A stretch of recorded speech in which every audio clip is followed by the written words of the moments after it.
3 নম্বর সমস্যার সমাধান বলতেছে একটি বাগানের দৈর্ঘ্য 40 মিটার এবং প্রস্থ 30 মিটার। বাগানের ভিতরে সমান পাড় বিশিষ্ট একটি পুকুর আছে।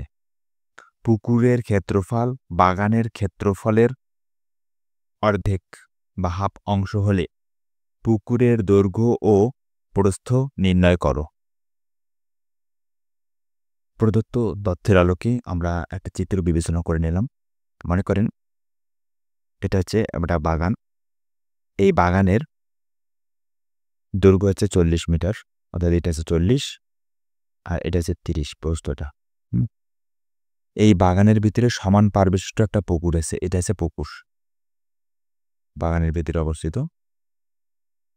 তো কি বলতেছে যে পুকুরের ক্ষেত্রফল বাগানের ক্ষেত্রফলের অর্ধেক হলে, এই পুকুরের ক্ষেত্রফল বাগানের ক্ষেত্রফলের অর্ধেক, বাগানের ক্ষেত্রফল যত হবে তার অর্ধেক হবে পুকুরের ক্ষেত্রফল।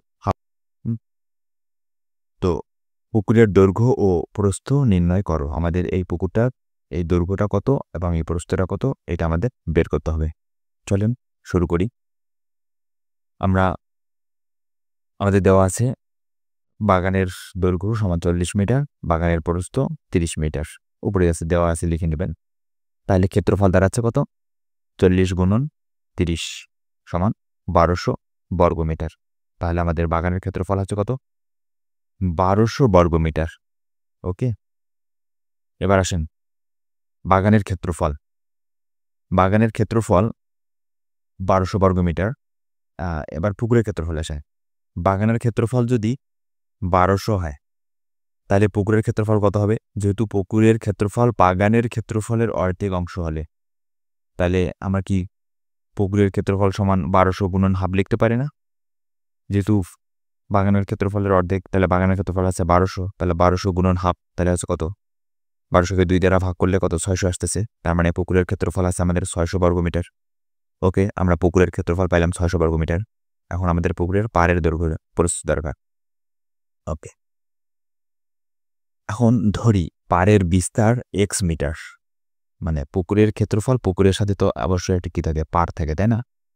এই পাড়ের বিস্তারটা আমরা ধরে নিলাম x মিটার।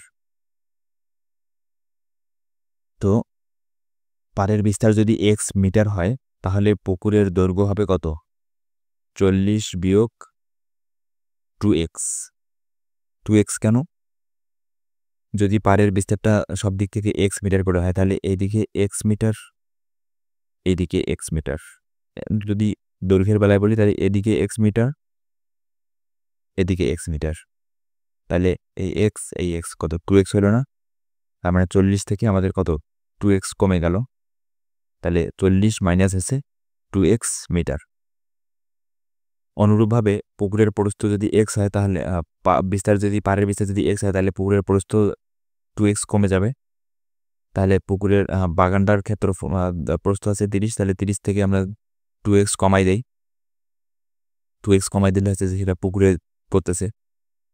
বাকি এতে যেটা আছে সেটা তো পুকুরের পাড়ের মধ্যে আছে, তাই না? কিন্তু পুকুরেও তো আমরা যেখানে যে জায়গাটাটুকু পানি আছে সেই জায়গাটুকুর আমরা দৈর্ঘ্য এবং প্রস্থ বের করব, ঠিক আছে? তো তাহলে পুকুরের দৈর্ঘ্য পাচ্ছি কত? 40 বিয়োগ 2x, আর পুকুরের প্রস্থ হচ্ছে 30 বিয়োগ 2x মিটার, ঠিক আছে? তাহলে ক্ষেত্রফল কত দাঁড়াচ্ছে? দৈর্ঘ্য আর প্রস্থ আমরা ধরে বের করলাম। তাহলে ক্ষেত্রফল দৈর্ঘ্য গুণন প্রস্থ, দৈর্ঘ্য হচ্ছে আমাদের এটা, প্রস্থ এটা। তাহলে এটি কার ক্ষেত্রফল পাইলাম? পুকুরের ক্ষেত্রফল। আবার এইখানে আমরা বইয়ের তথ্য অনুযায়ী পুকুরের ক্ষেত্রফল পাইছি 600, তাই না? পাড়ের বিস্তার x ধরে আমরা পুকুরের দৈর্ঘ্য আর প্রস্থ পেলাম, সেই দৈর্ঘ্য আর প্রস্থ দিয়ে আমরা ক্ষেত্রফল বের করলাম।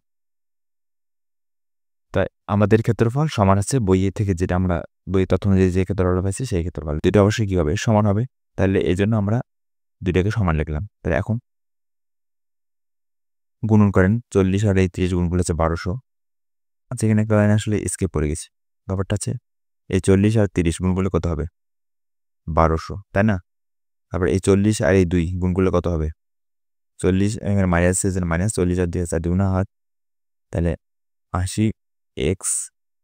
এই 30 আর এই 2 যদি আমরা গুণ করি তাহলে 30 2 60, যেহেতু 2x এর সামনে মাইনাস তাহলে এখানে মাইনাস এক্স সাইড এক্স, আবার এই 2x আর এই 2x এটার সামনেও মাইনাস এটার সামনেও মাইনাস, তাহলে মাইনাস মাইনাসে প্লাস 2 দ্বিগুণ আছে সাইড, এখানেও এক্স এখানেও এক্স, তাহলে এক্স স্কোয়ার।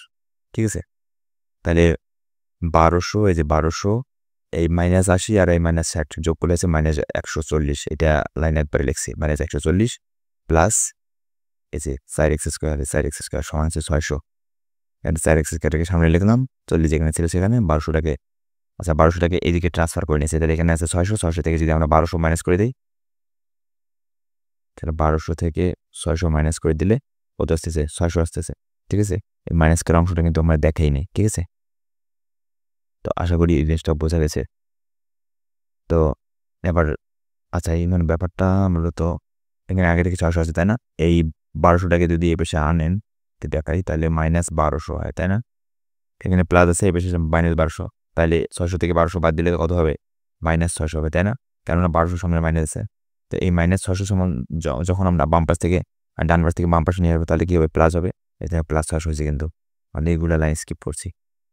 ওকে, তাহলে এখানে 4 এখানে 140 এখানে 600 প্রত্যেকটা থেকে আমরা 4 ভাগ করে দেন, প্রত্যেকটাকে 4 দ্বারা ভাগ করে দেন, তাহলে এখানে 4 দ্বারা ভাগ করলে এক্স স্কোয়ার থাকতেছে, 140কে 4 দ্বারা ভাগ করলে ভাগফল 35, 600কে যদি আমরা 4 দ্বারা ভাগ করি তাহলে হচ্ছে 150, আর শূন্যকে 4 দ্বারা ভাগ করলে কী হয়, শূন্যকে কোনো কিছু দ্বারা ভাগ করলে ভাগফল শূন্যই হয়, এটা 0। তাহলে এখানে এই দুটো থেকে আমরা মিডিল ফাংশন করছি। হ্যাঁ, এই লাইনটাও স্কিপ করে গেছি।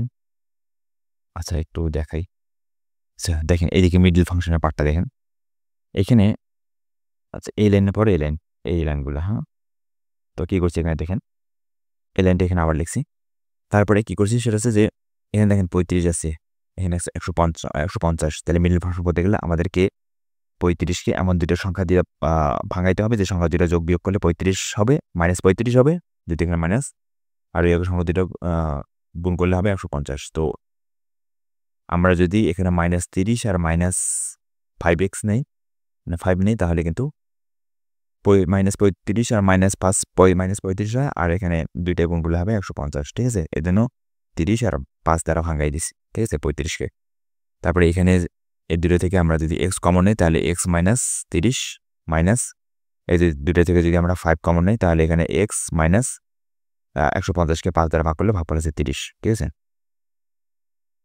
তাহলে আমাদের এখানে থাকতেছে x মাইনাস 30, এখানে x মাইনাস 30, তাহলে x মাইনাস 30 আমরা কমন নিলাম, কমন নেওয়ার পর এখানে থাকতেছে x মাইনাস এখানে থাকতেছে 5, তাহলে x মাইনাস 5।